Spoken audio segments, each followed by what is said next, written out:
Good evening. I am Mr. Bravo, and this is the Global Affairs Tonight, your premier source for decoding the world's most complex geopolitical shifts. Tonight, we break down a global economic unravel unlike anything we have seen since 1929. This isn't just a trade dispute, it's an economic world war. Tariffs have replaced tanks, diplomacy is under siege, economies are crumbling. Welcome to the battlefield of a new economic world order. The tariff crunches and economic world war begin.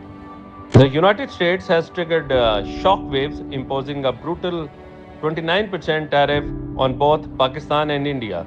But is this economic warfare a bold gambit by Donald Trump to regain US leverage, or it is a reckless plunge into a chaos, risking the collapse of a fragile post COVID global economy? Gold is now unreachable for many, while wheat and electronics are spiking.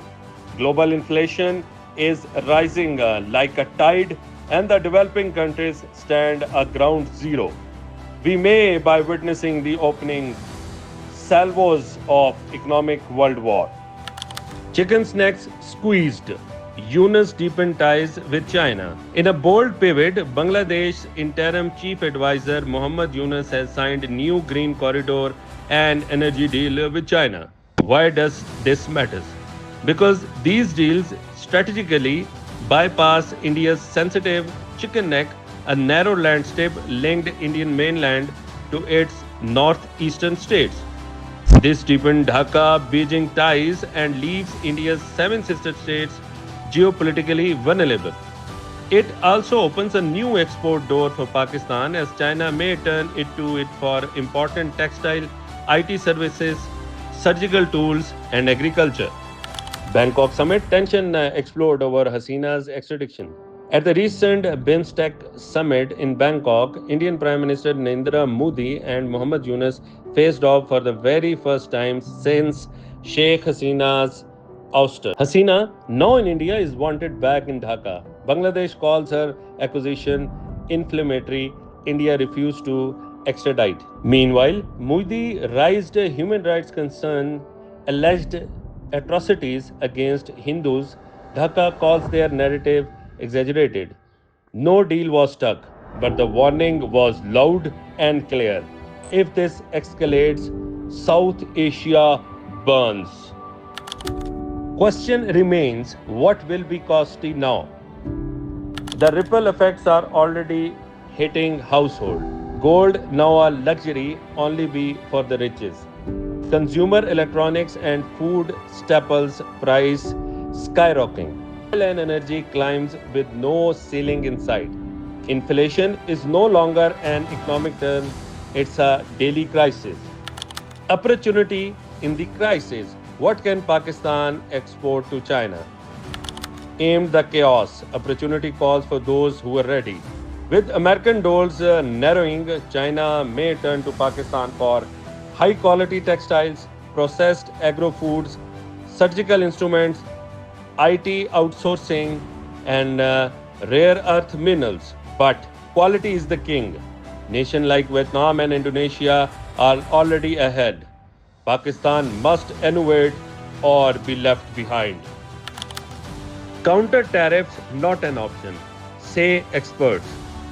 Leading voices in Pakistan's business sectors are clear. Counter tariffs are not the way forward. Ehsan Malik from the Pakistan Business Council insisted Pakistan must protect its duty-free access to the European Union and improve its global compliance game on human rights, labor law, and governance. Abdul Alim of OICCI adds, we ignored Chinese relocation opportunities once.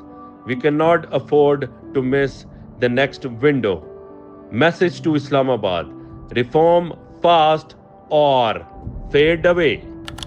Trump's bluff or global breakdown.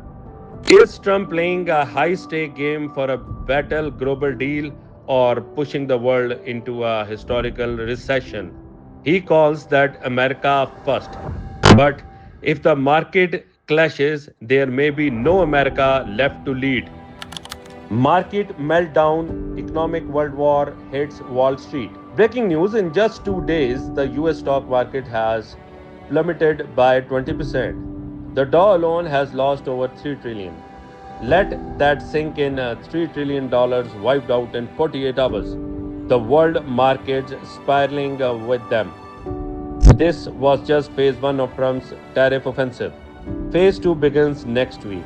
At the price, analyst warns the US market may collapse completely, and this will follow the second Great Depression. The New World Order: adapt or collapse. This is no longer a drill. A new world order is already taking shape. One, there the old powers may fall and new alliances will define the century. For Pakistan, Bangladesh, and beyond, it is not just survival, it's transformation or extinction. Will they rise or they will be swiped away? Final thought on economic world order. Markets are bleeding, alliances are crumbling. Tariffs are new weapons, trade the new battlefield. This is economic world war. Are we ready on it? The only question is, who wins the peace? That wraps up tonight's critical bulletin. The world is shifting fast and the stakes have never been higher. What's your take on this unfolding crisis? Let's continue the conversation below. Do not forget to like, subscribe, and stay informed with Global Affairs Tonight. Until next time, stay engaged, stay tuned, stay alert, and most importantly, stay awake. Goodbye. I was Mr. Bravo, and you are watching Global Affairs Tonight.